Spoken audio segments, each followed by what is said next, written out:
প্রিয় দর্শক, আসসালামু আলাইকুম। আমি আপনাদেরকে স্বাগত জানাচ্ছি আমার আজকের এপিসোডে। আমি আজকে আপনাদেরকে স্প্যাগেটি তৈরি করে দেখাবো। স্প্যাগেটি তো আপনারা অনেকভাবে খেয়েছেন।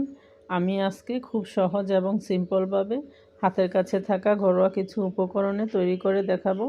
আশা করি রেসিপিটি আপনাদের ভালো লাগবে।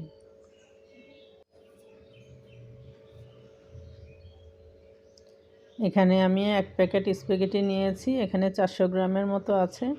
আমি এখান থেকে 300 গ্রাম রান্না করব। এই যে দেখুন, স্প্যাগেটিটা সাধারণত এরকম হয়। এখানে আমি নিয়েছি 1 কাপ গাজর, আধা কাপ ক্যাপসিকাম, আধা কাপ পেঁয়াজ কুচি, 1 টেবিল চামচ রসুন কুচি আর 2-3টা কাঁচামরিচ কুচি। এখানে নিয়েছি 1 কাপের মতো মুরগির বুকের মাংস। এগুলোকে পাতলা করে চিকন করে কেটে নিয়েছি। এখন আমি এগুলোকে 1 চামচ সয়া সস দিয়ে ম্যারিনেট করে রেখে দিব 10 মিনিটের জন্য। এখানে নিচ্ছি একটা ডিম। ডিমটাকে আমি ভেঙে ভালো করে ফেটিয়ে নিব।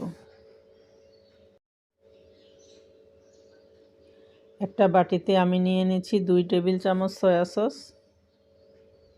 দিচ্ছি 1 চা চামচ লেবুর রস, দিচ্ছি 2 টেবিল চামচ চিলি সস, দিচ্ছি 2 টেবিল চামচ টমেটো সস,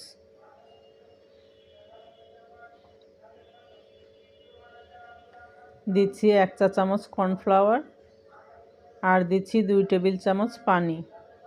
এখন সব কিছুকে আমি ভালো করে একসাথে মিশিয়ে নিই। এখানে আপনাদের হাতের কাছে চিলি সসটা না থাকলে 2 টেবিল চামচ টমেটো সস বাড়িয়ে দিয়ে রেসিপিটা করে নিতে পারেন। এখানে একটা প্যানে আমি পরিমাণ মতো পানি গরম করে নিয়েছি। এর মধ্যে দিয়ে দিচ্ছি 1 চা চামচ লবণ আর দিয়ে দিচ্ছি 1 টেবিল চামচ পরিমাণ সয়াবিন তেল। দিয়ে এগুলোকে একটু মিশিয়ে আমি এখানে স্প্যাগেটিগুলোকে দিয়ে দিব। স্প্যাগেটিগুলোকে আমি 10 মিনিটের মতো সিদ্ধ করে নিয়েছি। এখন এগুলোকে আমি ছেঁকে ঠান্ডা পানি দিয়ে ভালো করে ধুয়ে নিব। প্যানে দিয়ে দিচ্ছি পরিমাণ মতো সয়াবিন তেল, দিয়ে ফেটে রাখা ডিমটা দিয়ে এখন আমি হালকা করে এটাকে ভেজে নিব। ডিমগুলোকে এখন আমি উঠিয়ে নিচ্ছি।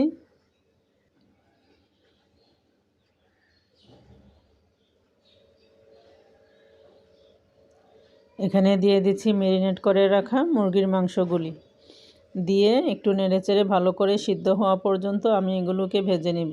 এখানে দিয়ে দিচ্ছি আধা চা চামচ রসুনের গুঁড়া আর আধা চা চামচ আদার গুঁড়া, দিয়ে একটু নেড়েচেড়ে ভালো করে মিশিয়ে আমি মাংসগুলোকে ভেজে নেব। মাংসগুলি আমার ভাজা হয়ে গিয়েছে। এখন এগুলোকে আমি উঠিয়ে নিচ্ছি।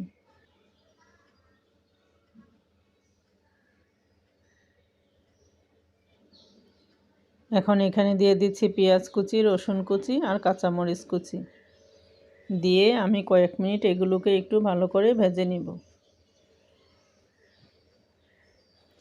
এখন আর একটু সয়াবিন তেল এখানে দিয়ে দিচ্ছি। এখন দিয়ে দিব গাজর কুচিগুলি। গাজরগুলি একটু শক্ত, তাই এই জন্যে আমি একটু আগে দিয়ে এগুলোকে 2-3 মিনিট ভালো করে ভেজে নিব। এখানে দিচ্ছি আধা চা চামচ লবণ। গাজরগুলি আমার ভাজা হয়ে গিয়েছে। এখন এখানে আমি ক্যাপসিকামগুলি দিয়ে আরও 2-3 মিনিট এগুলোকে ভেজে নিব। এখন দিয়ে দিচ্ছি ভেজে রাখা ডিম আর মুরগির মাংস, দিয়ে একটু নেড়েচেড়ে এখানে দিয়ে দিচ্ছি 1 চা চামচ চিলি ফ্লেক্স,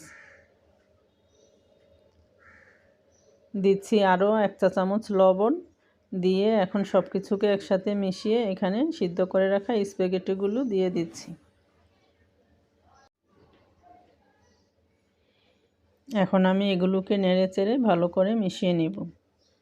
আমি যে সসটা তৈরি করে নিয়েছিলাম সেটা এখন এখানে ঢেলে দিচ্ছি, দিয়ে এখন আমি এগুলোকে আস্তে আস্তে নেড়েচেড়ে ভালো করে একসাথে মিশিয়ে নিব।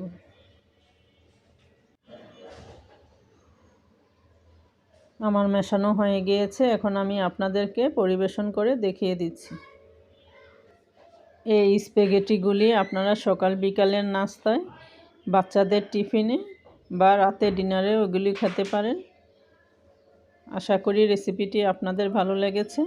আর আপনারা কে কে বাসায় এভাবে স্প্যাগেটি রান্না করেন অবশ্যই আমাকে কমেন্ট করে জানাবেন।